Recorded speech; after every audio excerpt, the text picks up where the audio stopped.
वो है in IMNCI young infants refers to. तो यहाँ पर IMNCI में क्या है, IMNCI में जो इन्फेंट्स हैं इनको दो कैटेगरी में है जो रखा गया है। एक होते हैं यंग इन्फेंट्स जो कितने उम्र के होते हैं, तो यहाँ पर वही पूछा है कि जो एज है वो क्या है IMNCI में।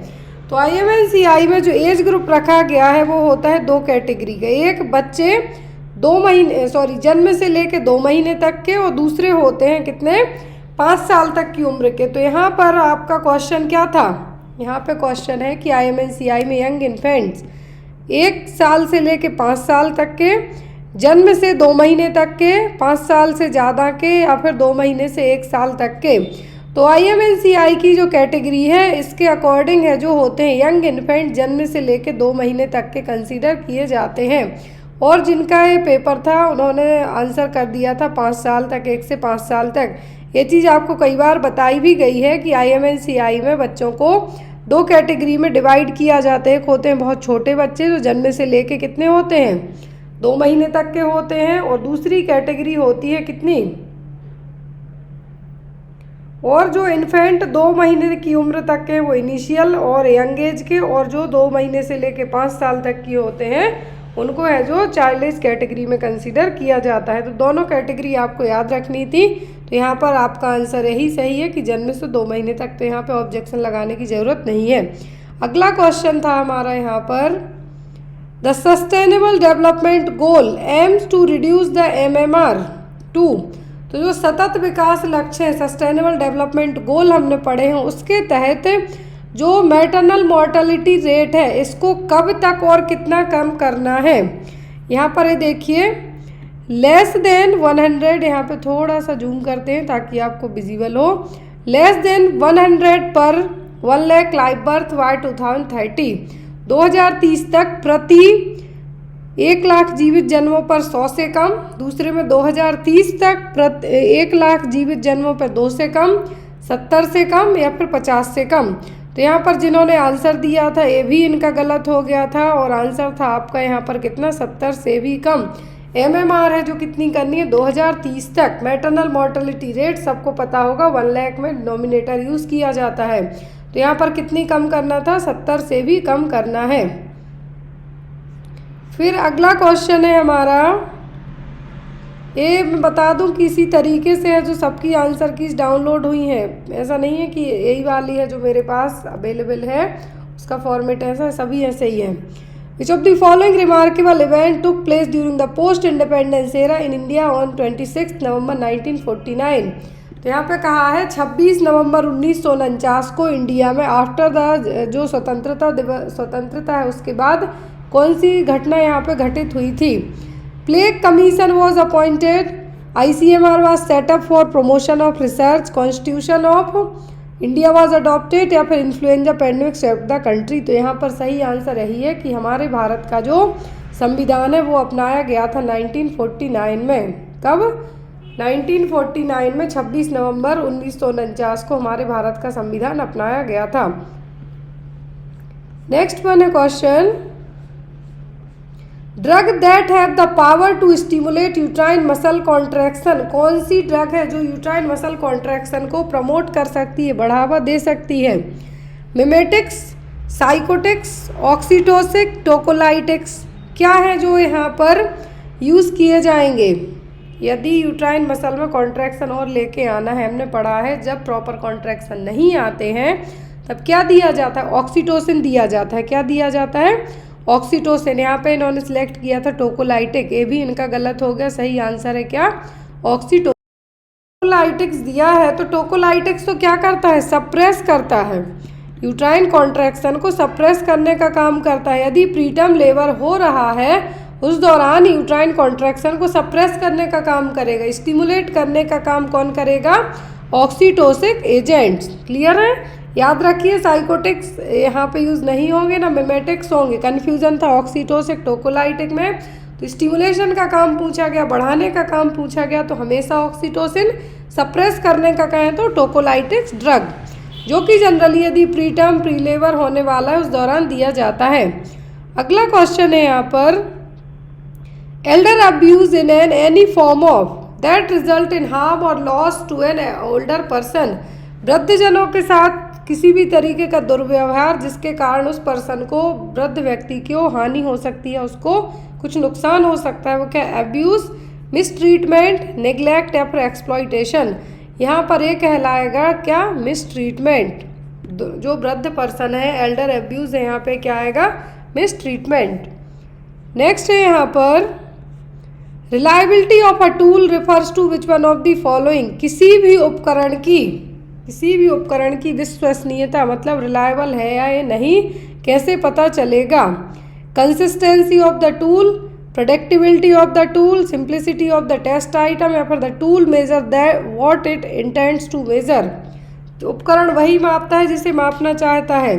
तो किसी भी टूल की रिलायबिलिटी पता चलेगी कंसिस्टेंसी ऑफ टूल से। किससे? कंसिस्टेंसी ऑफ टूल से। तो यहाँ पर जिन्होंने मार्क किया था इनका ये भी गलत हो गया था। आंसर था आपका क्या? Consistency of tool.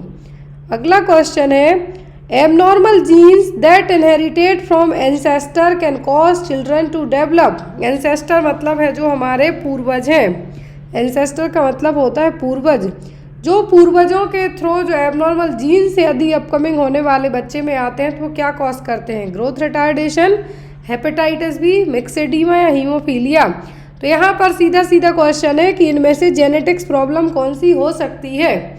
Growth retardation नहीं होगा, हेपेटाइटिस बी भी नहीं होगा, ना मिक्सेडीमा होगा। यहाँ पर चांसेस रहेंगे हीमोफीलिया होने के। हीमोफीलिया जिसमें जो डेफिशिएंसी किसकी होती है? कोआगुलेटिंग फैक्टर की, 8 और 9 की। तो यहाँ पर हीमोफीलिया किस में जाएगा? यदि जो एंसेस्टर हैं, पूर्वजों के कुछ एबनॉर्मल जीन्स हैं जो यदि बच्चे में आते हैं तो उनके कारण जो प्रॉब्लम डेवलप हो सकती है वो क्या होगी? हीमोफीलिया।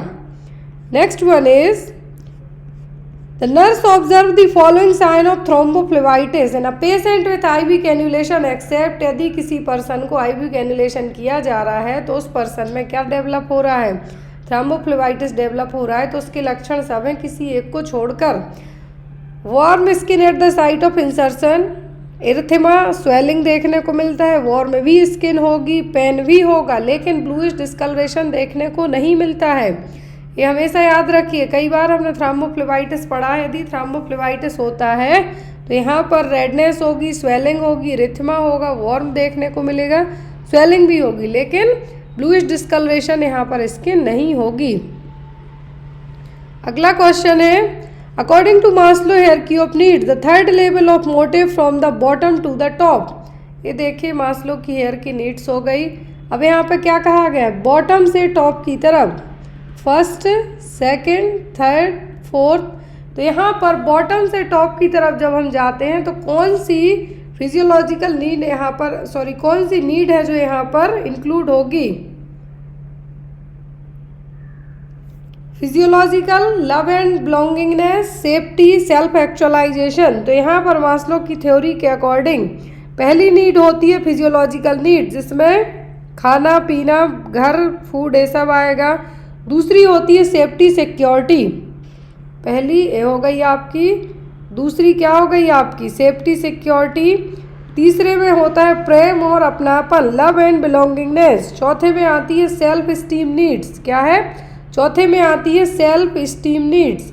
पांचवे में आती है सेल्फ एक्चुअलाइजेशन। तो यहाँ पर आपको पूछा है कि बॉटम से टॉप में, मतलब बॉटम फिजियोलॉजिकल हो गई, सेफ्टी हो गई, फिर थर्ड पे पूछी है यहाँ पर क्या है? थर्ड लेवल पर। तो थर्ड लेवल पर क्या होगी? Love and belongingness. क्या होगी? Love and belongingness. Next one is the last step of physical examination is. Physical examination का लास्ट स्टेप क्या है? पाल्पेशन, ऑस्कल्टेशन, परकशन या फिर इंस्पेक्शन? क्या होगा फिजिकल एग्जामिनेशन का लास्ट स्टेप? तो ये होता है ऑस्कल्टेशन। क्या होता है? ऑस्कल्टेशन। नेक्स्ट वन है यहाँ पर a condition characterized by inadequate production of vasopressin resulting in excretion of an abnormally large amount of dilute urine. Question देखें कौन सी कंडीशन है जिसमें वैसोप्रेसिन जो हार्मोन है इसका प्रोडक्शन कम हो जाएगा और यूरिन है जो डाइल्यूट यूरिन बहुत ज़्यादा पास होगी। मेलाइटिस, इनकॉन्टिनेंस, डायबिटिक इंसिपिडस या फिर एडिशन डिसीज। सबको पता है वैसोप्रेशन डिस्टर्ब हो रहा है, मतलब यहाँ पर क्या है, डायबिटिक इंसिपिडस। क्या है, डायबिटिक इंसिपिडस। इंसुलिन का कहते हैं पॉलीफेजिया, पॉलीयूरिया, पॉलीडिप्सिया, तो होता डायबिटिक मेलाइटिस। इनकॉन्टिनेंस यहाँ पर नहीं है क्योंकि हार्मोनल के कारण पूछा है, तो वो क्या होगा, डायबिटीज इंसिपिडस। अगला क्वेश्चन है हमारा, विच among the following clinical features is not a component of the Apgar scoring system. ये भी हमने कई बार पढ़ा है। अपगार स्कोरिंग सिस्टम में रेस्पिरेशन होगा, एक्टिविटी होगी, अपीयरेंस होगा, लेकिन मोरो रिफ्लेक्स इंक्लूड नहीं होते हैं। अपगार स्कोरिंग सिस्टम में मोरो रिफ्लेक्स इंक्लूडेड नहीं होते हैं, बाकी सब होंगे। नेक्स्ट है, in an adult thickness burn that involve 2% to 10% of the body surface is known as. किसी वयस्क में थिकनेस बर्न की कंडीशन हुई जिसमें 2 से 10% हिस्सा है जो जला है, तो ये किस में आएगा, क्रिटिकल बर्न, सर्कमफेरेंशियल, माइनर या फिर मॉडरेट। ओनली थिन होता तो माइनर हो जाता है, यहाँ पर आएगा आपका मॉडरेट बर्न में। किसमें, मॉडरेट बर्न की कैटेगरी में। किसमें जाएगा, मॉडरेट बर्न की कैटेगरी में। Next one, the changes observed in an electrocardiogram in a patient with moderate hyperkalaemia. ECG में यदि पर्सन को हाइपरकैलेमिया के केस वाले पर्सन की ईसीजी की जाती है तो क्या चेंजेस देखने को मिलेंगे। Flat P wave, wide QRS complex and peaked T wave, flattening of the T wave and appearance of U wave, tall P and elevated U, या फिर absent P wave and peaked QRS complex. Hyperkalaemia, hypernatraemia में सभी में बताया गया है कि ECG में क्या चेंजेस होते हैं। तो यदि हाइपरकैलेमिया की बात की गई है तो ईसीजी में टाल P and elevated you waves देखने को मिलेगी। ऑप्शन क्या होगा आपका, ऊंची पी और ऊंची यू तरंग देखने को मिलेगी। सॉरी, यहाँ पर जिन्होंने मार्क किया टोकोलाइटिक्स दिया है, तो टोकोलाइटिक्स तो क्या करता है, सप्रेस करता है, यूट्राइन कॉन्ट्रैक्शन को सप्रेस करने का काम करता है। यदि प्रीटर्म लेबर हो रहा है उस दौरान यूट्राइन कॉन्ट्रैक्शन को सप्रेस करने का काम करेगा, स्टिमुलेट करने का काम कौन करेगा, ऑक्सीटोसिक एजेंट्स। क्लियर है, याद रखिए साइकोटिक्स यहाँ पे यूज नहीं होंगे ना मिमेटिक्स होंगे। कन्फ्यूजन था ऑक्सीटोसिक टोकोलाइटिक में, तो स्टिमुलेशन का काम पूछा गया, बढ़ाने का काम पूछा गया, तो हमेशा ऑक्सीटोसिन, सप्रेस करने का कहें तो टोकोलाइटिक्स ड्रग, जो कि जनरली यदि प्रीटर्म प्रीलेबर होने वाला है उस दौरान दिया जाता है। अगला क्वेश्चन है यहाँ पर, elder abuse in an any form of that result in harm और loss to an older person. वृद्धजनों के साथ किसी भी तरीके का दुर्व्यवहार जिसके कारण उस पर्सन को, वृद्ध व्यक्ति को हानि हो सकती है, उसको कुछ नुकसान हो सकता है, वो क्या, एब्यूज, मिसट्रीटमेंट, नेग्लेक्ट या फिर एक्सप्लॉइटेशन। यहाँ पर ये कहलाएगा क्या, मिसट्रीटमेंट। जो वृद्ध पर्सन है, एल्डर एब्यूज है, यहाँ पे क्या आएगा, मिसट्रीटमेंट। नेक्स्ट है यहाँ पर, reliability of a tool refers to which one of the following. किसी भी उपकरण की विश्वसनीयता, मतलब रिलायबल है या ये नहीं, कैसे पता चलेगा। Consistency of the tool, productibility of the tool, simplicity of the test item, या फिर the tool measure that what it intends to measure. तो उपकरण वही मापता है जिसे मापना चाहता है। तो किसी भी टूल की रिलायबिलिटी पता चलेगी कंसिस्टेंसी ऑफ टूल से। किससे, कंसिस्टेंसी ऑफ टूल से। तो यहाँ पर जिन्होंने मार्क किया था इनका ये भी गलत हो गया था, आंसर था आपका क्या, कंसिस्टेंसी ऑफ टूल। अगला क्वेश्चन है, abnormal genes that inherited from ancestor can cause children to develop. Ancestor मतलब है जो हमारे पूर्वज हैं, एंसेस्टर का मतलब होता है पूर्वज। जो पूर्वजों के थ्रू जो एबनॉर्मल जीन से यदि अपकमिंग होने वाले बच्चे में आते हैं तो वो क्या कॉज करते हैं, ग्रोथ रिटार्डेशन, हेपेटाइटिस बी, मिक्सेडीमा या हीमोफीलिया। तो यहाँ पर सीधा सीधा क्वेश्चन है कि इनमें से जेनेटिक्स प्रॉब्लम कौन सी हो सकती है। ग्रोथ रिटार्डेशन नहीं होगा, हेपेटाइटिस बी भी नहीं होगा, ना मिक्सेडीमा होगा। यहाँ पर चांसेस रहेंगे हीमोफीलिया होने के। हीमोफीलिया जिसमें जो डेफिशिएंसी किसकी होती है, कोआगुलेटिंग फैक्टर की 8 और 9 की। तो यहाँ पर हीमोफीलिया किस में जाएगा? यदि एंसेस्टर हैं, पूर्वजों के कुछ एबनॉर्मल जीन्स हैं जो यदि बच्चे में आते हैं तो उनके कारण जो प्रॉब्लम डेवलप हो सकती है वो क्या होगी? Haemophilia. Next one is The nurse observed the following sign of thrombophlebitis in a patient with IV cannulation except यदि किसी पर्सन को IV कैनुलेशन किया जा रहा है तो उस पर्सन में क्या डेवलप हो रहा है? थ्रोम्बोफ्लेबाइटिस डेवलप हो रहा है। तो उसके लक्षण सब हैं किसी एक को छोड़कर।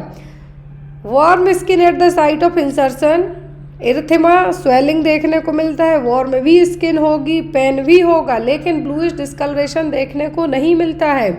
ये हमेशा याद रखिए, कई बार हमने थ्रोम्बोफ्लेबाइटिस पढ़ा है। यदि थ्रोम्बोफ्लेबाइटिस होता है तो यहाँ पर रेडनेस होगी, स्वेलिंग होगी, रिथमा होगा, वार्म देखने को मिलेगा, स्वेलिंग भी होगी, लेकिन ब्लूइश डिस्कलरेशन यहाँ पर इसके नहीं होगी। अगला क्वेश्चन है, according to Maslow hierarchy of needs the third level of motive from the bottom to the top. ये देखिए मास्लो की हायरार्की नीड्स हो गई। अब यहाँ पर क्या कहा गया है? बॉटम से टॉप की तरफ, फर्स्ट, सेकंड, थर्ड, फोर्थ। तो यहाँ पर बॉटम से टॉप की तरफ जब हम जाते हैं तो कौन सी फिजियोलॉजिकल नीड यहाँ पर, सॉरी कौन सी नीड है जो यहाँ पर इंक्लूड होगी? Physiological, love and belongingness, safety, self actualization. तो यहाँ पर मास्लो की थ्योरी के अकॉर्डिंग पहली नीड होती है फिजियोलॉजिकल नीड, जिसमें खाना पीना, घर, फूड ये सब आएगा। दूसरी होती है सेफ्टी सिक्योरिटी, पहली ये हो गई आपकी, दूसरी क्या हो गई आपकी? Safety security. तीसरे में होता है प्रेम और अपनापन, लव एंड बिलोंगिंगनेस। चौथे में आती है सेल्फ स्टीम नीड्स, क्या है? चौथे में आती है सेल्फ स्टीम नीड्स। पांचवें में आती है सेल्फ एक्चुअलाइजेशन। तो यहाँ पर आपको पूछा है कि बॉटम से टॉप में, मतलब बॉटम फिजियोलॉजिकल हो गई, सेफ्टी हो गई, फिर थर्ड पे पूछी है यहाँ पर क्या है? थर्ड लेवल पर। तो थर्ड लेवल पर क्या होगी? Love and belongingness. क्या होगी? Love and belongingness. Next one is the last step of physical examination is, physical examination का लास्ट स्टेप क्या है? पाल्पेशन, ऑस्कल्टेशन, परकशन या फिर इंस्पेक्शन? क्या होगा फिजिकल एग्जामिनेशन का लास्ट स्टेप? तो ये होता है ऑस्कल्टेशन। क्या होता है? ऑस्कल्टेशन। नेक्स्ट वन है यहाँ पर a condition characterized by inadequate production of vasopressin resulting in excretion of an abnormally large amount of dilute urine. Question देखें कौन सी कंडीशन है जिसमें वैसोप्रेसिन जो हार्मोन है इसका प्रोडक्शन कम हो जाएगा और यूरिन है जो डाइल्यूट यूरिन बहुत ज़्यादा पास होगी। मेलाइटिस, इनकॉन्टिनेंस, डायबिटिक इंसिपिडस या फिर एडिशन डिसीज। सबको पता है वैसोप्रेसिन डिस्टर्ब हो रहा है, मतलब यहाँ पर क्या है? Diabetic insipidus. क्या है? Diabetic insipidus. इंसुलिन का कहते हैं पॉलीफेजिया, पॉलीयूरिया, पॉलीडिप्सिया, तो होता डायबिटिक मेलाइटिस। इनकॉन्टिनेंस यहाँ पर नहीं है क्योंकि हार्मोनल के कारण पूछा है, तो वो क्या होगा? Diabetes insipidus. अगला क्वेश्चन है हमारा, विच among the following clinical features is not a component of the Apgar scoring system? ये भी हमने कई बार पढ़ा है।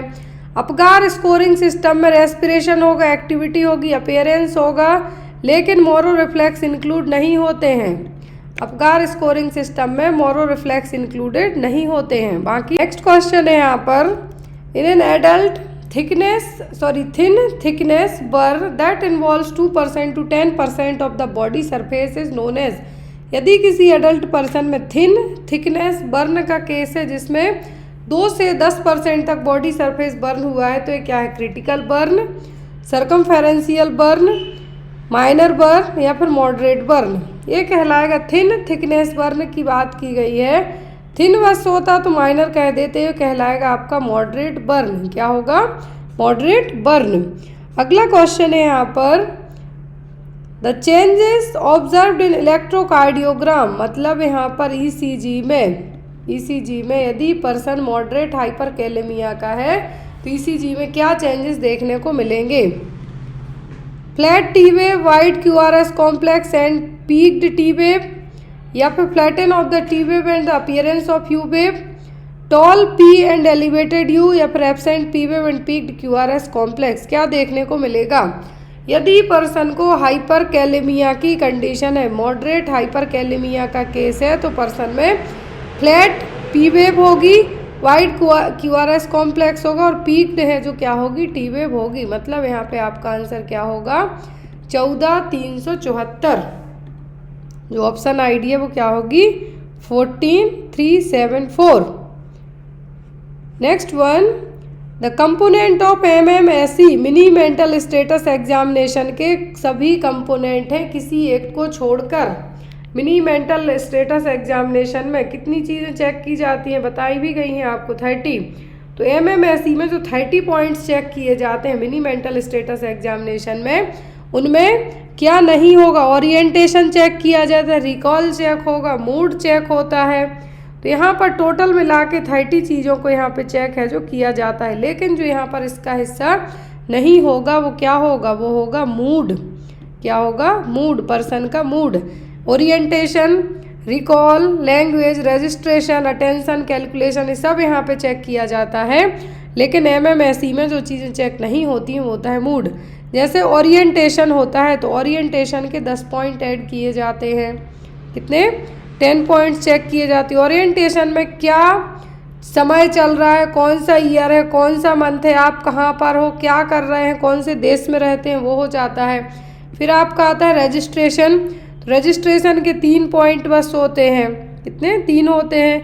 अटेंशन कैलकुलेशन के टोटल 5 हो जाते हैं। कितने?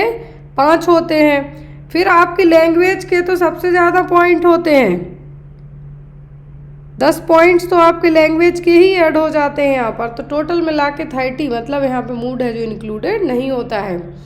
नेक्स्ट वन इज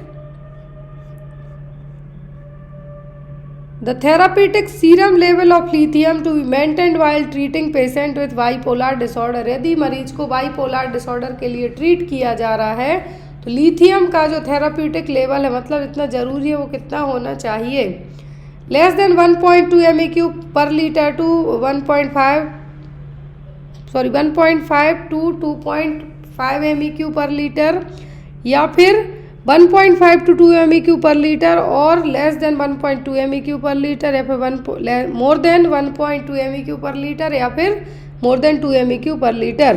तो हमेशा आपको याद रखना है कि बाइपोलर वाला पर्सन हो तो यहाँ पर लिथियम है जो क्या ड्रग ऑफ चॉइस के तौर पे यूज़ की जाती है मैनिया वाले पेशेंट में। तो यहाँ पर जो आपका आंसर होगा वो क्या होगा? वो होगा 1.2 MEQ पर लीटर से 1.5 टू 2 MEQ पर लीटर। मतलब यहाँ पर आपका आंसर होगा first. Next one, raised serum amylase level are used for. तो यहाँ पर यदि सीरम अमाइलेज लेवल बढ़ा हुआ है तो किसके डायग्नोसिस में हेल्प करता है? ये करता है हमारा पैंक्रेटाइटिस में। किसमें? पैंक्रेटाइटिस में। तो यहाँ पर ऑप्शन में है आपको pancreatitis acute degenerative disorder, acute cystitis, या फिर एक्यूट कोलिसिस्टाइटिस। कोलिसिस्टाइटिस का मतलब है जो गॉल ब्लैडर है उसमें इन्फेक्शन होना। कोलीलिथियासिस का मतलब होता है गॉल ब्लैडर में स्टोन फॉर्मेशन होना। क्लियर है? तो यहाँ पर यदि अमाइलेज का लेवल बढ़ा हुआ है मतलब यहाँ पे क्या है? Acute pancreatitis. नेक्स्ट क्वेश्चन है the nurse uses Leopold manoeuvre to assess the following during an antenatal examination. बहुत इजी क्वेश्चन। लियोपोल्ड मैन्यूवर हमने कई बार पढ़े हैं। यहाँ पे एंटीनेटल एग्जामिनेशन की बात की जा रही है तो ये ना फीटल एज के लिए होता है। फीटल एज के लिए बाइसोप स्कोरिंग यूज़ की जा सकती है। फीटल एबनॉर्मलिटीज़ बेलाइड है जो यहाँ पर स्कोर चेक किया जा सकता है। फीटल एबनॉर्मलिटीज़ या फीटल प्रेजेंटेशन और फीटल हार्ट बीट। तो यहाँ पर लियोपोल्ड मैन्यूवर यूज़ किया जाता है फीटल प्रेजेंटेशन के लिए कि फीटस वर्टेक्स है, ब्रीच है कि फुटलिंग है, किस तरीके से फीटस का प्रेजेंटेशन है उसके लिए लियोपोल्ड मैन्यूवर है जो यूज़ किया जाता है। Next one, Which among the following is not recommended for antenatal women admitted with premature rupture of membrane? यदि PREM वाला केस है, प्रीमेच्योर रप्चर ऑफ मेम्ब्रेन वाला केस है तो क्या नहीं दिया जाएगा? Administration of antibiotic, administration of steroids, application of sterile vulval pad, या फिर digital examination of the vagina. तो मैं बता दूं जब भी समय के पहले prenatal premature rupture of membrane होती है तो डायरेक्ट वेजाइनल एग्जामिनेशन नहीं किया जाता है, और ज़्यादा है जो प्रॉब्लम कॉज हो सकती है वेजाइनल एग्जामिनेशन के लिए अवॉइड करने के लिए कहा जाता है एंटीबायोटिक दी जाती है इन्फेक्शन ना स्प्रेड हो, स्टेरॉइड्स दिए जाते हैं बच्चे के लंग्स को मैच्योर करने के लिए, और यहाँ पर स्ट्राइल वल्वल पैड भी यूज़ किया जाएगा ताकि इन्फेक्शन से प्रिवेंट किया जा सके। लेकिन डिजिटल एग्जामिनेशन है जो वेजाइना का नहीं करना है जब भी प्रीमेच्योर रप्चर ऑफ मेम्ब्रेन हो जाए। Next one, fear of marriage is a classical example of, ये भी मैंने आपको कई बार बताया है, कुछ लोगों को शादी से डर लगता है, वो क्या है एल्गोफोबिया, एक्रो, क्लस्ट्रो या फिर गैमोफोबिया, तो ये कहलाता है gamophobia. Next one, the nasolacrimal duct opens into which part of the nose, तो जो नेज़ोलैक्राइमल डक्ट है क्या है, जो आंसू आने वाली ग्लैंड डक्ट है, कहाँ पे ओपन होती है, middle meatus, superior meatus, vestibule या फिर इन्फीरियर मीटस। आपने देखा होगा कि जब आप रोते हैं तो आपको नाक से भी पानी आने लगता है, रीज़न है ये। तो नेज़ोलैक्राइमल डक्ट ओपन कहाँ पर होती है, ओपन होती है इन्फीरियर मीटस में, कहाँ पर, इन्फीरियर मीटस में। Next one, which among the following is not a part of nursing care for patient with Japanese encephalitis, यदि पेशेंट को जैपनीज इंसेफ्लाइटिस हो जाता है कौन सा है जो नर्सिंग केयर का हिस्सा नहीं है, administer platelets to prevent thrombocytopenia, या फिर monitor vital sign and neurological status, administer IV mannitol, या फिर tepid sponging the patient in case of fever, यदि मरीज को फीवर है तो टैपेड स्पंजिंग किया जाएगा कंटिन्यूस, यदि मरीज को न्यूरोलॉजिकल स्टेटस चेक किया जाता है, यदि जैपनीज इंसेफ्लाइटिस हुआ है तो आईवी मैनिटोल भी दिया जाएगा, लेकिन प्लेटलेट्स एडमिनिस्टर यहाँ पे नहीं की जाएंगी, थ्रोम्बोसाइटोपनिया को प्रिवेंट करने के लिए प्लेटलेट्स का एडमिनिस्ट्रेशन यहाँ पे नहीं होगा। Next, early detection and promote treatment is the focus on which level of prevention, कई बार पढ़ाया गया है आपको कि यदि ओनली हेल्थ एजुकेशन वैक्सीनेशन कहें तो आपको हमेशा प्राइमरी कहना है, लेकिन कोई डिसीज़ को डिटेक्ट करके उसको ट्रीटमेंट स्टार्ट करना है तो वो सेकेंडरी में आएगा, फिर कॉम्प्लिकेशन से प्रिवेंट करना है तो टर्सरी में जाएगा। लेकिन यहाँ पर क्वेश्चन में क्या है, early detection and promote treatment that is the secondary prevention, क्या है यहाँ पर सेकेंडरी प्रिवेंशन। नेक्स्ट क्वेश्चन था hypodermal injection is also called as, तो हाइपोडर्मल इंजेक्शन क्या है, इंट्राडर्मल, इंटर स्पाइनस, इंट्रामस्कुलर या फिर सबक्यूटेनियस, तो हाइपोडर्मल इंजेक्शन को कहा जाता है सबक्यूटेनियस इंजेक्शन, क्या कहा जाता है, subcutaneous injection. Next one is as per the principle of triage the priority to category patient are indicated by which colour tag, तो यहाँ पर ट्रियाज में जो दो कैटेगरी है, शुरुआत की दो कैटेगरी हैं जिनको प्रायोरिटाइज किया जाएगा, वो कौन सी होंगी, रेड, ग्रीन, येलो, ब्लैक, चारों कलर होते हैं, red, green, yellow, black, black मतलब डेड हो गया पर्सन, तो यहाँ पे केयर की ज़रूरत ही नहीं है। तो यहाँ पर जो टू कैटेगरी पेशेंट मतलब सेकंड वाला पूछा है तो वो कौन सा होगा, वो होगा येलो, क्या होगा, yellow category. Next one, Which among the following is primary affected by a condition known as anhedonia, एनेडोनिया से क्या यहाँ पे डिस्टर्ब होगा, अफेक्ट, सेंसेशन, कॉग्निशन या फिर स्पीच। एनेडोनिया जब आपका पेपर होना था उसके 2 दिन पहले साइकेट्रिक की क्लास ली गई थी तो उसमें बताया भी गया था एनेडोनिया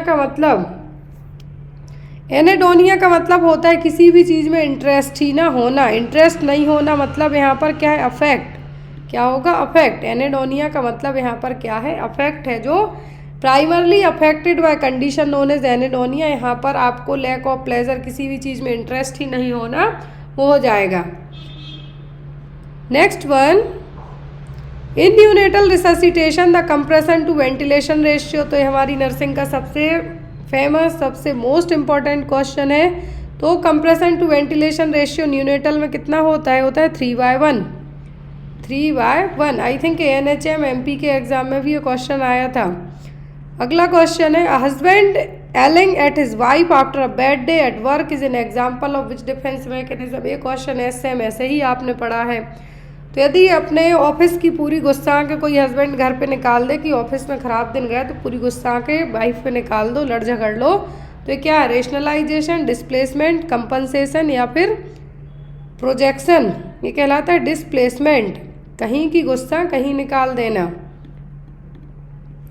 next one, the ability of the body to defend itself against agents such as bacteria, toxin, virus and foreign body is referred as. एक चीज़ और मैं बता दूं कि इतना इजी पेपर आज तक MP ग्रुप 5 का कभी नहीं हुआ है। इतने पेपर मैंने भी देखे हैं, कभी भी इतना इजी पेपर इवन CHO का भी नहीं हुआ जितना इस बार हुआ है। तो हमारे शरीर की ऐसी क्षमता जो हम बैक्टीरिया, वायरस, टॉक्सिन से लड़ने में हेल्प करती है वो हमारी क्या कहलाती है? इम्यूनिटी। क्या कहलाती है? Immunity. Next one is what is the ventilation and chest compression ratio neonatal resuscitation. तो यहाँ पर कितना होगा? तो ये होता है 1/3। पहले था आपका वेंटिलेशन कंप्रेशन रेशियो, यहाँ पर पहले था आपका 1/3, अब यहाँ पर कितना है? वेंटिलेशन एंड चेस्ट कंप्रेशन, तो यहाँ पर कितना है? का होगा 1/3। Ageing is an inevitable process. उम्र बढ़ना एक अपरिहार्य प्रक्रिया, डेवलपमेंटल, फिजिकल, रिवर्सिबल या फिर पैथोलॉजिकल। तो ये क्या है? हमारी डेवलपमेंटल हो जाएगी। उम्र को आप क्या कर सकते हैं? ना रोक सकते हैं ना रिवर्स कर सकते हैं, जो बढ़ रही है तो बढ़ती ही जाएगी, तो ये क्या होगी? डेवलपमेंटल प्रोसेस है। Next one, how many words does a 12 month old infant use. 12 महीने का बच्चा कितने वर्ड्स यूज़ कर सकता है? मोर देन 20, 50, 2 वर्ड्स प्लस मामा डाडा या फिर अबाउट 12 वर्ड्स। ये देखिए यहाँ पर इन्होंने फिर से आंसर गलत कर दिया है।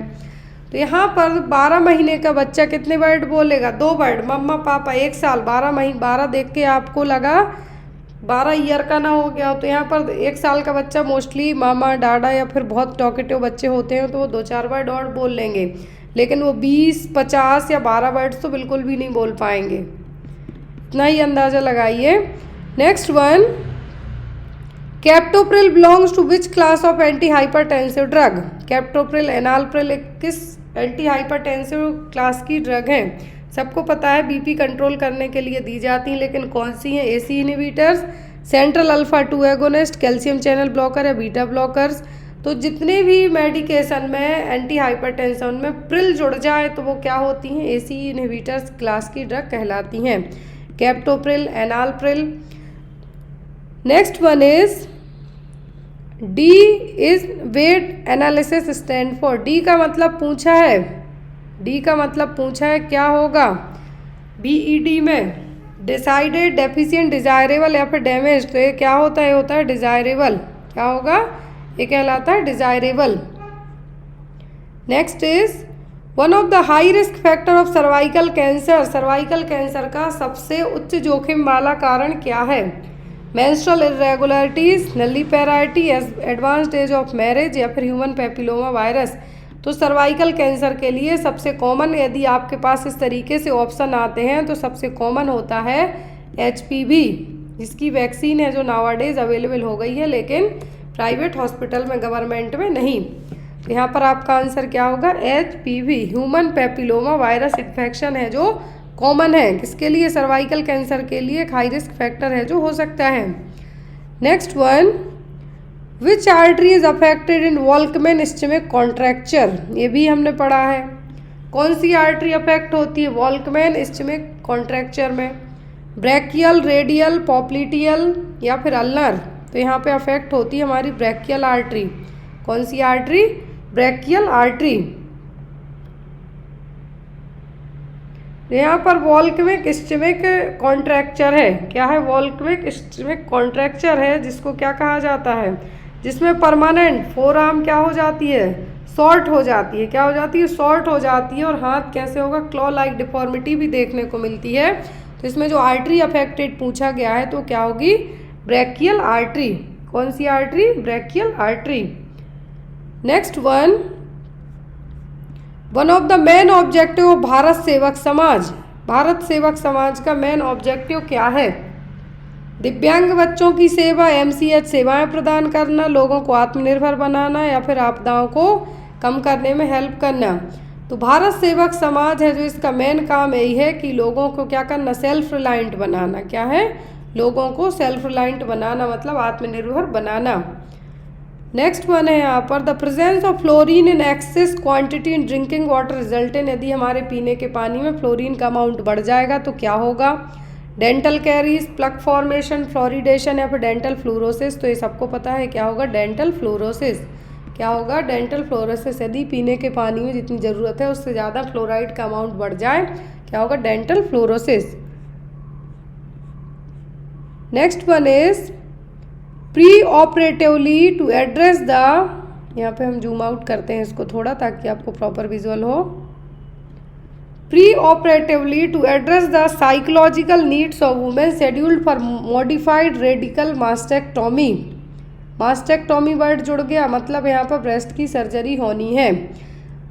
MRM के लिए तो यहाँ पर साइकोलॉजिकल नीड्स क्या देंगे? प्री ऑपरेटिव है, मतलब सर्जरी के पहले MRM होना है उसका, सर्जरी के पहले क्या साइकोलॉजिकल सपोर्ट करेंगे आप? Discuss the limitation of breast reconstruction, include HCR and significant others in the conversion, explain the importance of follow up या फिर promote an environment for the expression of feeling. तो यहाँ पर जब भी किसी लेडी की, किसी भी क्लाइंट की MRM या मास्टेक्टोमी होनी है तो यहाँ पर उसको साइकोलॉजिकल सपोर्ट में आपको क्या बताना है कि जो भी उसकी फीलिंग्स हैं, जो वो चीज़ें बता रही है उसको प्रमोट करने की कोशिश करना है, ना कि उसके लिए आप गिल्टी फील कराएं या फिर आप उसको नीचा दिखाने के लिए इस तरीके के वर्ड्स यूज़ करें। तो यहाँ पर क्या करना है? Promote an environment for expression of the feeling, जो भी उसके मन में चल रहा है वो उसको व्यक्त कर सके, वो चीज़ों के लिए आपको उसको प्रमोट करना है। Next one, a defence mechanism in which an individual tries to justify one's unsocial behaviour is called. अपनी गलती को सही ठहराना किस डिफेंस मैकेनिज्म में आता है? कंपनसेशन, आइडेंटिफिकेशन, रिप्रेशन या फिर रेशनलाइजेशन में? ये आता है आपका रेशनलाइजेशन में। गलती भी हो लेकिन उसको जस्टिफाई करना, तो ये क्या कहलाता है? रेशनलाइजेशन।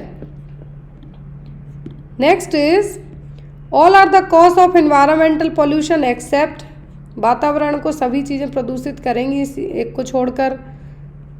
हॉन्किंग ऑफ व्हीकल भी करेगा, लैंडफिल्स, अफॉरेस्ट्रेशन या फिर ओवर पॉपुलेशन क्या नहीं करेगा? तो वो होगी क्या यहाँ पर? अफॉरेस्ट्रेशन, वनीकरण। क्या है? वनीकरण, मतलब पेड़ पौधे लगाने से है जो वातावरण प्रदूषित नहीं होगा और अच्छा ही होगा। Next is which of the following is not the official organ of the health care system at the national level. तो नेशनल लेवल पर ऑफिशियल हेल्थ केयर सिस्टम है जो कौन सा नहीं है? Central council of health, directorate general of health या फिर म्युनिसिपल बोर्ड या ministry of health and family welfare. हमने जो नेशनल लेवल से शुरुआत की थी, शुरुआत नेशनल मतलब सेंट्रल गवर्नमेंट से होती है, फिर स्टेट पे आएगी तो यहाँ पर सेंट्रल काउंसिल भी होगा, directorate general of health services भी होगा, ministry of health and family welfare होगा। लेकिन म्युनिसिपल बोर्ड है जो इसका हिस्सा नहीं होंगे, ऑफिशियल ऑर्गन नहीं है हेल्थ केयर डिलीवरी सिस्टम के। क्या? म्युनिसिपल बोर्ड, बाकी सब होंगे। Which of the public health sector facility provided gross root level interface with the community. तो ग्रास रूट लेवल मतलब शुरुआती तौर पर कौन सा है जो कम्युनिटी में पब्लिक हेल्थ सेक्टर के तौर पे काम करेगा? सब सेंटर, PSC, पॉलीक्लिनिक या फिर कम्युनिटी। सबसे पहले यहाँ पे क्या आते हैं? सब सेंटर, फिर PSC, फिर CHC। तो ग्रास रूट लेवल वर्कर भी आपने पढ़ा है तो उसी से भी आप इसको मार्क कर सकते हैं। तो ग्रास रूट लेवल मतलब यहाँ पर क्या होंगे आपके? उपकेंद्र और सब सेंटर या फिर health and wellness centre, health and wellness centre और सब सेंटर।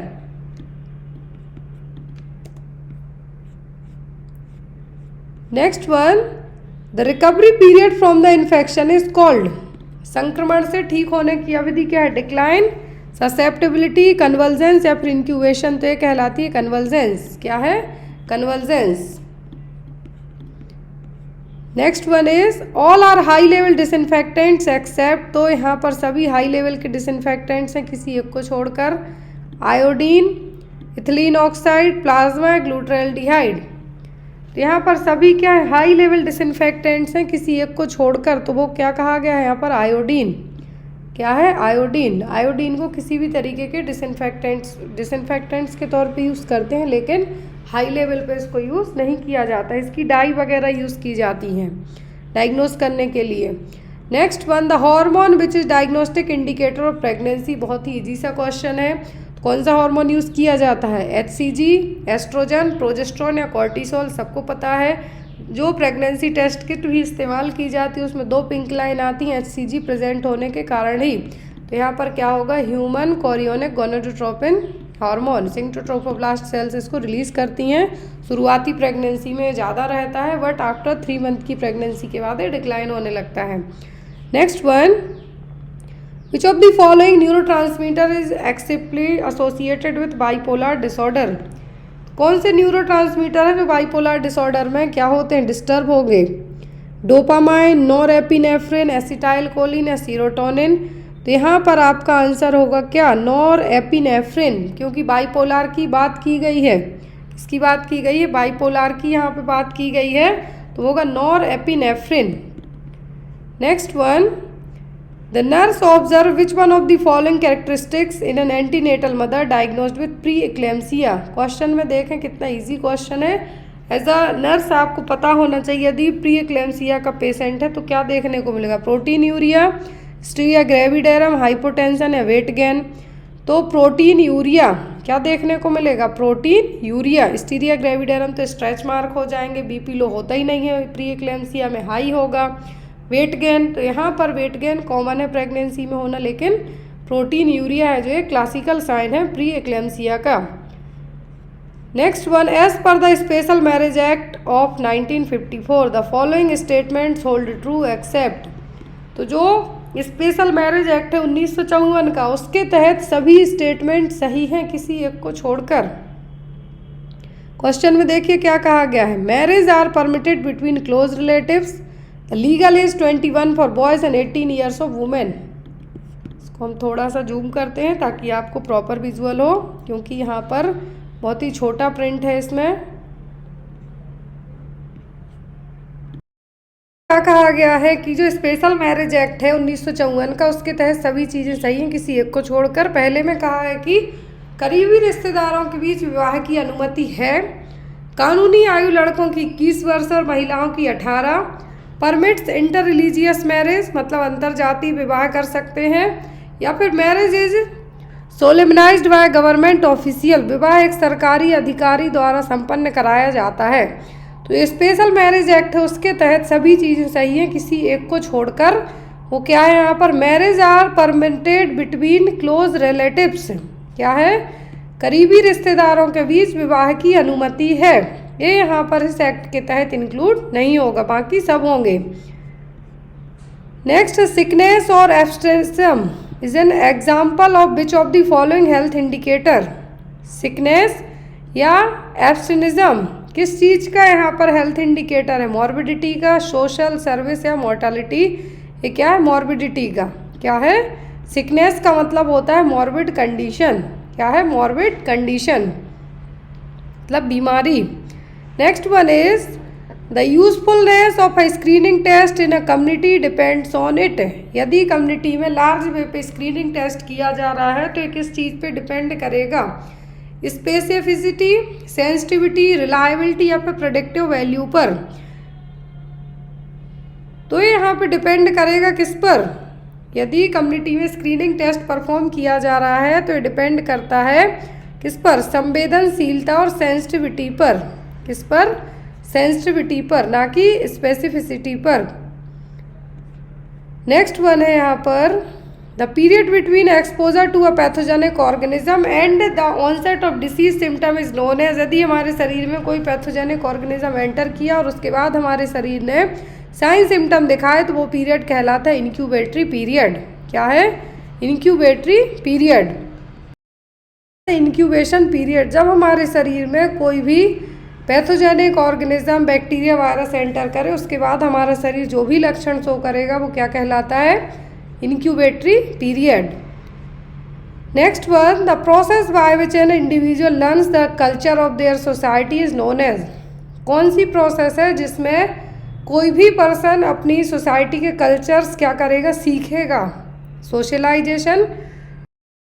विजुअल है, मैं हूँ, आप हूँ, तो जो भी अपने कल्चर्स, अपनी सोसाइटी में जिसमें भी आप रहते हैं, जो भी चीज़ें सीखते हैं वो किससे सीखेंगे? वो सीखेंगे आप सोशलाइजेशन से, समाज में मिलने जुलने से, उठने बैठने से। तो यहाँ पर क्या होगा, सोशलाइजेशन। नेक्स्ट वन है यहाँ पर, according to Hippocrates a person who is optimistic, happy and hopeful is referred as being. तो ये क्वेश्चन मैं बता दूं पर्सनालिटी के रिगार्डिंग आपको 2021 में जब पेपर हुआ था, 2020 में, उसमें भी ये क्वेश्चन आया था कि यदि कोई पर्सन खुश है, आशावादी है, होपफुल है, तो किस में आएगा, मेलानकोलिक, फ्लैग्मेटिक, कोलेरिक या फिर सैंग्विन पर्सनालिटी में, किस कैटेगरी में आएगा। यदि कोई पर्सन बहुत खुश रहता है, आशावादी, मतलब नॉर्मल चीज़ें हैं ये सब, तो वो कहलाता है सैंग्वाइन पर्सनालिटी। कौन सी पर्सनालिटी कहलाती है, सैंग्वाइन पर्सनालिटी। नेक्स्ट वन है यहाँ पर, विच of the following not a principle of primary health care. प्राथमिक स्वास्थ्य देखभाल का यहाँ पर उदाहरण जो पॉइंट नहीं है, वो कौन सा प्रिंसिपल नहीं है। तो पीएचसी में आते हैं community participation, intersectoral coordination, appropriate technology, but prioritised care इसका हिस्सा नहीं है। क्या है, प्रायोरिटाइज्ड केयर इसका हिस्सा नहीं है। तो यहाँ पर जो प्रिंसिपल होते हैं वो होता है एप्रोप्रिएट टेक्नोलॉजी का इस्तेमाल करना, जिसके पास पैसे नहीं है उसको भी केयर, मतलब यहाँ पर कम्युनिटी पार्टिसिपेशन के साथ साथ यहाँ पर कोऑर्डिनेशन, इंटरसेक्टरल कोऑर्डिनेशन के साथ साथ एप्रोप्रिएट टेक्नोलॉजी, तो ये सब होंगे, लेकिन प्रायोरिटाइज्ड केयर नहीं होगी। प्रायोरिटाइज्ड केयर का इसके अपोजिट होता है कि जिसके पास कुछ है भी नहीं तो उनको भी केयर प्रोवाइड करना है। Next one, which among the following statements is true of condom as a method of contraception. तो कॉन्ट्रासेप्शन की मेथड है जो कॉन्डोम, क्या है, कौन सा स्टेटमेंट ट्रू है एज अ कॉन्डोम के लिए, कॉन्ट्रासेप्टिव मेथड के लिए जो बैरियर मेथड के तौर पे काम करती है। पहले ऑप्शन में है useful way of the क्वाइटल acts is infrequent and regular, increase risk of sexually transmitted infection, एक ओनली मेथड है जिससे सेक्सुअली ट्रांसमिटेड इन्फेक्शन को बचाया जा सकता है, तो ये तो नहीं होगा। Increase the risk of ectopic pregnancy, ये भी नहीं होगा। सक्सेस रेट 99%, ये हम नहीं कह सकते। यदि कंडोम फट जाए, रप्चर हो जाए, टूट जाए तो सीमेन लीक होकर प्रेगनेंसी कंसीव हो सकती है, लेकिन यूजफुल है जहाँ पर क्वाइटल एक्ट्स इनफ्रिक्वेंट और इरेगुलर है। तो यहाँ पर सही आंसर क्या होगा आपका, option number first. Next one is, which among the following is true about human chorionic gonadotropin hormone, HCG को लेके सही पॉइंट कौन सा है। ऑप्शन में decrease level of HCG exclude ectopic pregnancy, ectopic में हाई हो जाता है। It is fetal hormone, it detects pregnancy, या फिर it is not a diagnostic tool for cancer. तो HCG को लेके सही पॉइंट यहाँ पर है कि ये प्रेगनेंसी में ही डिटेक्ट होता है, प्रेगनेंसी का पता लगाने के लिए HCG हार्मोन ज़रूरी है। तो ह्यूमन कोरियोनिक गोनाडोट्रोपिन को लेके सही पॉइंट यहाँ पर क्या है, तो वो क्या होगा, it detects the pregnancy. Next one है, an example of fomite borne transmission of diseases. Fomite का मतलब होता है कि इनडायरेक्टली आपको कोई डिसीज ट्रांसमिट हो जाए, चाहे वो कंबल में बैक्टीरिया वायरस चिपके हों उसके थ्रू, या फिर आप जो बॉटल वगैरह यूज़ करते हो उसके थ्रू। तो यहाँ पर क्या होंगे, door handles, mosquito, mother to baby, या वाटर और मिल्क। तो यहाँ पर फॉमिट का मतलब होता है कोई भी वस्तु सामान जिसके थ्रू हो, तो वो होगा यहाँ पर डोर हैंडल। क्या होगा, door handle. Next one, which one of the following is not the characteristics of caste. जाति की विशेषता नहीं है। It hinders democracy, it is determined by economic status, it is determined by status is fixed, restriction और in marriage. जाति की विशेषता नहीं है तो क्या होगी, determined by the economic status, आर्थिक स्थिति से जाति का लेना देना नहीं है। लेकिन स्टेटस, शादियों में भी बाधा होती है यदि अलग अलग कास्ट के हो जाएं, और यहाँ पर ये लोकतंत्र में बाधा डाल सकता है, लेकिन इकोनॉमिक स्टेटस से जाति का कोई लेना देना नहीं है। Next one, a preeming gravida is receiving magnesium sulfate for the treatment of pregnancy induced hypertension. During the assessment, which of the following finding would be the most concern to the nurse? Pregnancy induced hypertension है, MgSO4 दिया जा रहा है mother को, प्रीमिंग gravida है, पहली बार pregnancy conceive की है। क्या यहाँ पर कंसर्निंग होगा, fetal heart rate 130 beat per minute हो जाए, respiratory rate 10 breath per minute हो जाए, या फिर जो यूरिनरी आउटपुट है 30 ml पर आवर हो जाए सिंस द प्रीवियस असेसमेंट, या फिर एंकल क्लोनस नेगेटिव। क्या यहाँ पर आपके लिए चिंता का विषय होगा? वो होगा जब fetal heart rate, respiratory rate 10 breath से कम चली जाए। जो भ्रूण की हृदय गति है 130 बीट पर मिनट से भी कम हो जाए तो यहाँ पर एक इसमें कंसीडर किया जाएगा, ये होगा यहाँ पर रिस्क में जाएगा आपका। तो यहाँ पर ये देखिए भ्रूण की हृदय गति 130 बीट पर मिनट, यहाँ पर कहा है रेस्पिरेटरी, तो यहाँ पर आप चाहें तो इसमें है जो इन्होंने कंफ्यूजिंग आंसर दे रखा है, जो ऑप्शन चूज किया था क्या था, एंकल क्लोनस नेगेटिव। अब इन्होंने दो ऑप्शन यहाँ पे दिए हैं, लेकिन साथ में कहा है क्या 14419, मतलब यहाँ पर इसके लिए ही इन्होंने कंसीडर किया है। ये देखिए दो चीज़ें एक साथ लिख दी, इसीलिए कहा जाता है कि जब भी इंग्लिश फॉर्मेट को प्रेफरेंस दी जाती है, यदि हिंदी इंग्लिश दोनों चीज़ें साथ में हो तो इंग्लिश फॉर्मेट को प्रेफरेंस है जो दी जाती है। तो यहाँ पर क्या होगा आपका 10 ब्रीथ पर मिनट से कम हो तब यहाँ पर चिंता का विषय हो सकता है। यहाँ पर 130 से 160 तो नॉर्मल में ही कंसीडर होगा। Next one, mumps is in infection of, तो मम्स कहाँ का इन्फेक्शन है? ये है हमारी पैरोटिड ग्लैंड्स का, कहाँ का? पैरोटिड ग्लैंड्स का। नेक्स्ट वन है क्वेश्चन हमारा, while talking to a psychiatric patient, the nurse observed the patient speak rapidly and change the subject frequently. This phenomena is called.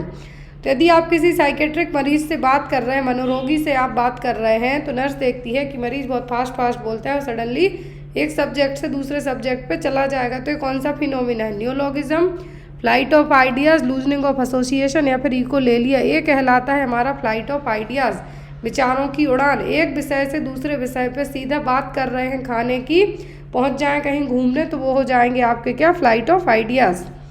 Next one, which of the following muscles is called the peripheral heart, तो मांसपेशी को परिधीय हृदय कहा जाता है। कौन सी मसल है? Peripheral heart. Soleus, peroneus, tibialis anterior, या फिर प्लांटेरिस। तो ये है हमारी क्या? Soleus muscle. क्या है? सोलियस मसल्स, जिसको क्या कहा जाता है? Peripheral of heart. Next one, a room in the hospital which contains specialised equipment to deal with contaminated linen is known as, तो कंटामिनेटेड जो बेड शीट वगैरह है, लिनन है, उससे उनका एक स्पेशलाइज्ड इक्विपमेंट के थ्रू उनको ट्रीट किया जाना, स्टरलाइज किया जाना है, तो वो कौन सा रूम है? ट्रीटमेंट, जनरेटर, क्लोजेट, या फिर स्लॉस। ये कहलाता है क्या? स्लॉस। Next is the ABCDE principle in the primary survey of emergency management refers to, तो यहाँ पर ABCDE का फुल फॉर्म पूछा है। प्राइमरी सर्वे इमरजेंसी मैनेजमेंट में क्या होता है? तो यहाँ पर आपको ऑप्शन तो दिए हैं, लेकिन ABC और इमरजेंसी की बात की जाए तो एयरवे ब्रीदिंग सर्कुलेशन, ये आपका फर्स्ट प्रायोरिटी होगी। क्या? Airway breathing circulation, disability and exposure.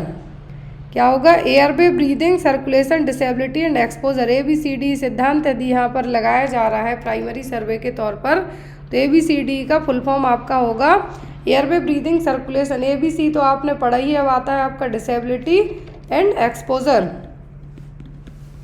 Next one is which among the following neurotransmitter is activated after the administration of benzodiazepine, benzodiazepine देने के बाद कौन सा न्यूरोट्रांसमीटर एक्टिवेट होगा? डोपामाइन, नॉरएपिनेफ्रिन, सेरोटोनिन, या फिर गाबा।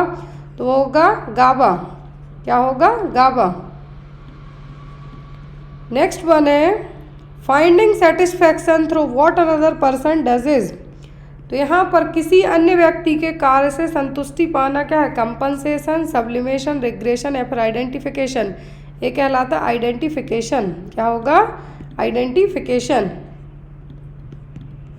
Next is paroxysmal nocturnal dyspnea is commonly seen in patient with which one of the following condition? paroxysmal nocturnal dyspnea किस client में देखने को मिलेगी? लेफ्ट साइडेड हार्ट फेलियर को, एलर्जिक अस्थमा, स्ट्रेस डिसऑर्डर, या फिर स्लीप डिसऑर्डर में। तो ये देखने को मिलेगी किसमें? जिस पर्सन में लेफ्ट साइडेड हार्ट फेलियर की कंडीशन हो। Paroxysmal nocturnal dyspnoea. Next one is An economic analysis that compares the relative expenditure and outcomes of two or more intervention in healthcare is referred as।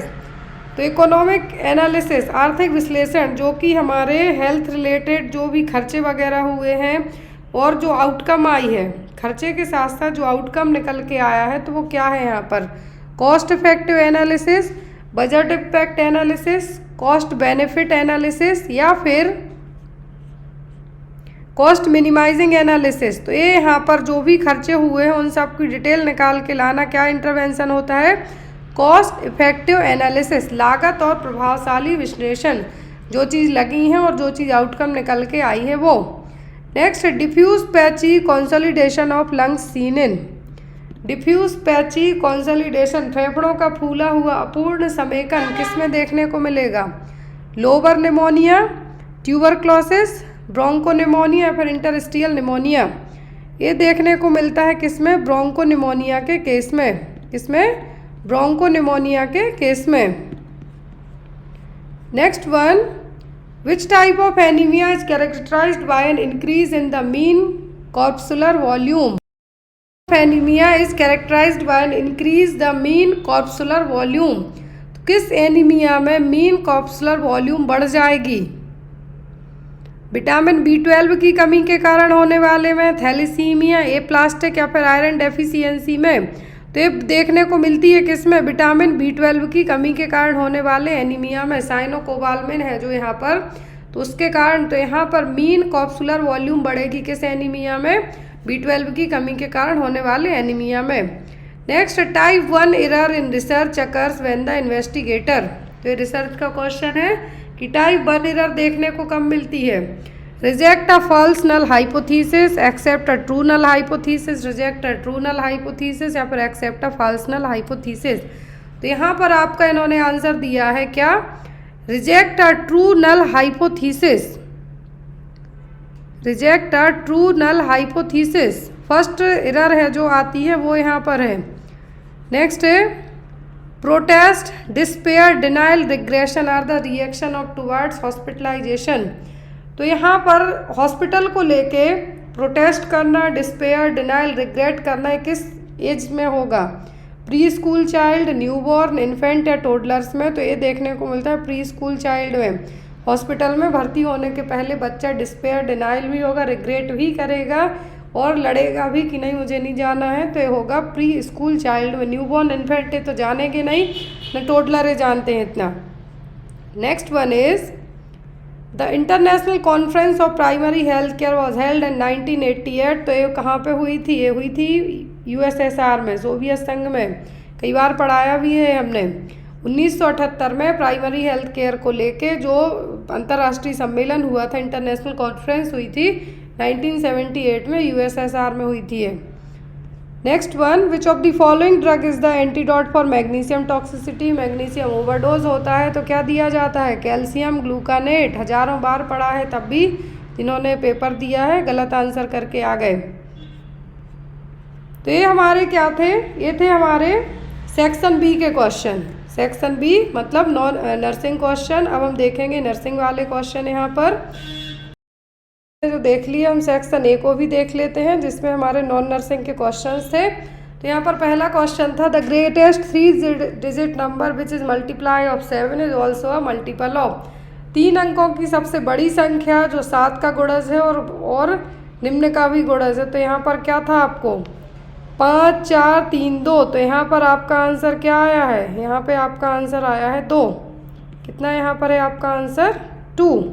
Correct answer है 2। मतलब यहाँ पर 40 जो यहाँ पर दिए गए हैं 407, 405 ये सब क्या है यहाँ पर? जो यहाँ पर आईडी है, ऑप्शन आईडी है। तो ऑप्शन आईडी यहाँ पर क्या होगी? 405। मतलब कि आंसर इज द 2। नेक्स्ट था आपको fill in the blanks with appropriate option given below. तो यहाँ पर जैसा मैंने आपको कहा था NCERT बेस 10वीं तक के ही आपको ग्रामर, रीजनिंग, GK, GS आता है। तो यहाँ पर क्या था? Sending blank child with blank injury into blank game is not Morli right today. तो यहाँ पर जो आंसर आया है वो क्या है आपका? Sending a child with an injury into यहाँ पर A N एन यहाँ पर इसलिए आया क्योंकि यहाँ पर आई है, फिर ए। तो यहाँ पर आपका आंसर क्या होगा? ए एन ए। क्या होगा? ए एन ए, मतलब ऑप्शन आईडी 1532 क्या होगी? 1532 A N A. Next one, the average of the first 5 multiple of 4 is. तो एवरेज क्या निकल के आएगा? 4 के प्रथम 5 गुणज का औसत निकल के आया है 12। कितना? 12। फिर नेक्स्ट है यहाँ पर हमारा question, which of the following is the was the birth place of Tansen the renowned musician who played Akbar's court. ये आया था तानसेन का, जो फेमस यहाँ पर थे म्यूजिशियन थे अकबर के, जो अकबर का यहाँ पर दरबार लगता था उसमें तानसेन, तो क्या कहाँ के रहने वाले थे? तो वो थे कहाँ के? बेहट के। कहाँ के? बेहट के।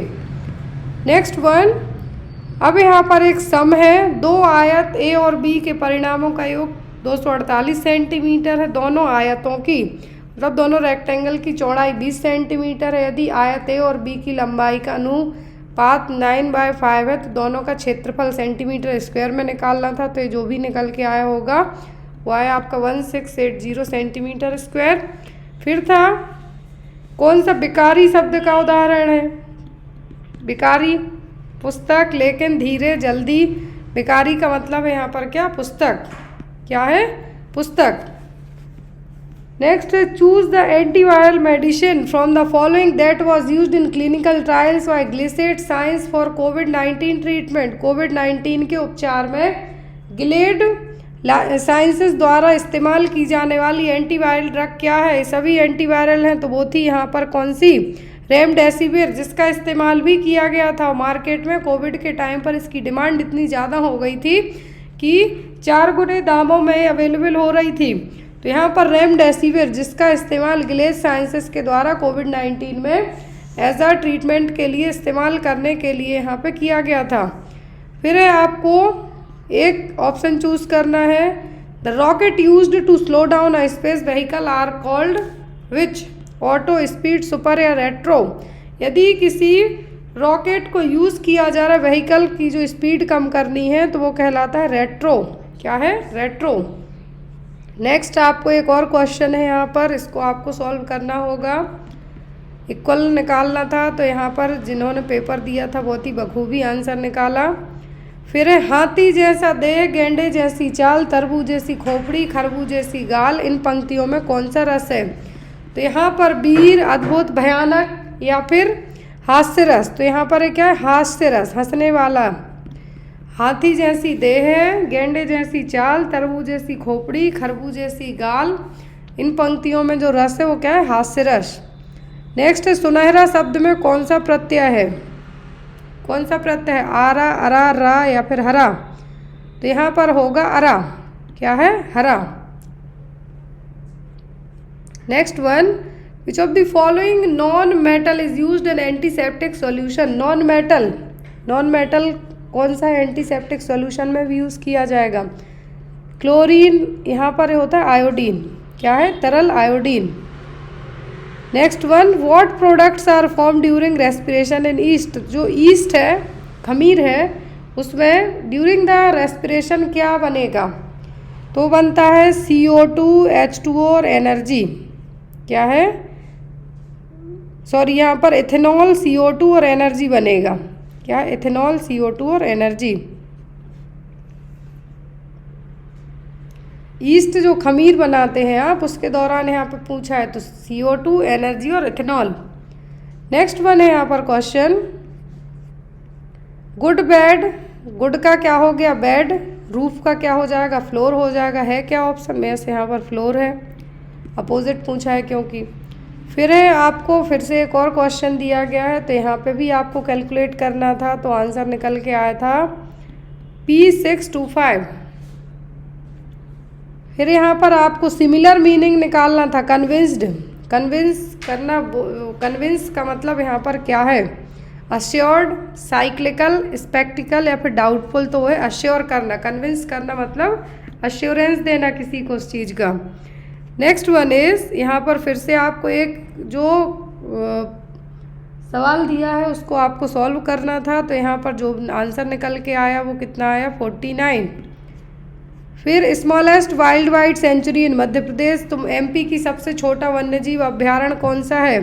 तो वो है राम मंडल वाइल्ड लाइफ सेंचुरी, राला मंडल वाइल्ड लाइफ सेंचुरी। यहाँ पे आप लोग कमेंट करके बताइएगा कि जो सबसे बड़ी है, क्या है सबसे बड़ी जो अभ्यारण्य है एमपी का, वो कौन सा है? तो जो वाइल्ड लाइफ सेंचुरी जो राला मंडल है, ये कहाँ पर है? शिखरगढ़ के पास में। कहाँ पर? शिखरगढ़ के पास में। सॉरी, ये यहाँ पर इंदौर में है। इंदौर में है Ralamandal wildlife sanctuary. Next one है, choose the correct option to given one word substitution. एक शब्द में उत्तर देना है। That part of government is responsible for making rules. सरकार की कौन सा पार्ट है जो रूल बनाता है? रूलर, लेजिस्लेचर, मिनिस्टर या गवर्निंग बॉडी? तो वो होगा लेजिस्लेचर। क्या है? लेजिस्लेचर। नेक्स्ट वन इज, और क्वेश्चन है, fish is written as EHRG in a certain code. तो MUNGLE किस कोड में लिखा जाएगा? फिर था आपका, which of the following substance has the highest boiling point. तो सबसे ज़्यादा हाईएस्ट बॉइलिंग वाला कौन सा है? तो वो होता है इथेनोइक एसिड। क्या है? Ethanoic acid. हमने केमिस्ट्री में 11th क्लास में पढ़ा है। देन यहाँ पर एक और है कि एमपी का जो भारत सरकार के द्वारा एमपी का फोक आर्ट है वो कौन सा है, जिसको 2024 में प्रिजर्वेशन भी दिया गया है? गोंड आर्ट, वारली आर्ट, मधुबनी, छाऊ डांस। तो ये गोंड आर्ट, मधुबनी तो बिहार का है यहाँ पर। क्या है? Gond art. Next one is, which of the following is the official state animal of Madhya Pradesh. तो एमपी का स्टेट एनिमल क्या है? पीकॉक, लियोपोर्ड, बारहसिंगा या लायन? तो ये क्या है? एमपी का तो बारहसिंगा है। नेक्स्ट है, कौन से शब्द में ती प्रत्यय है? मतलब एंड में प्रत्यय लगते हैं, उपसर्ग आगे लगते हैं। ती, चुनौती, कटौती, चढ़ती, समझौता। तो वो है चढ़ती। क्या है? चढ़ती। नेक्स्ट वन, नेक्स्ट यहाँ पर है हमारा नर्सिंग सेक्शन, जो हम ऑलरेडी सॉल्व कर चुके हैं। आपको जो भी डाउट वगैरह रह जाए आप बेझिझक होकर पूछ सकते हैं। और जो भी लोग बुक्स वगैरह लेना चाहते हैं, एमपी अपकमिंग CHO एग्ज़ाम की तैयारी कर रहे हैं, तो उनके लिए बुक्स बहुत ही बम्पर डिस्काउंट में अवेलेबल है। जो भी लोग बुक्स ऑर्डर करना चाहते हैं, फ्लिपकार्ट पे भी ऑफर है। और यदि आप डायरेक्ट ऑर्डर करते हैं तो कंपेयर टू फ्लिपकार्ट के आपको और कम प्राइस में बुक्स है जो अवेलेबल करवाई जाएंगी। डायरेक्ट आप मेरे व्हाट्सएप नंबर के थ्रू बुक्स को ऑर्डर कर सकते हैं, स्पेशली फॉर CHO एग्ज़ाम अभी, क्योंकि जिनका यदि पेपर बस केस में अभी ख़राब गया है, क्योंकि इस बार कट ऑफ अच्छी खासी जाएगी, क्योंकि पेपर इजी था, चाहे वो नर्सिंग हो या नॉन नर्सिंग, दोनों सेक्शन बहुत ही अच्छे थे सभी शिफ्ट में। तो यहाँ पर आपको कट ऑफ ज़्यादा जाएगी। जिनका बाई चांस पेपर यदि ख़राब गया हो, या फिर आप इस पेपर को क्रैक करने के बाद भी CHO का एग्ज़ाम देना चाहते हैं, तो आप बुक्स लेके एक बार ज़रूर पढ़ सकते हैं। Thank you for watching us. Bye bye.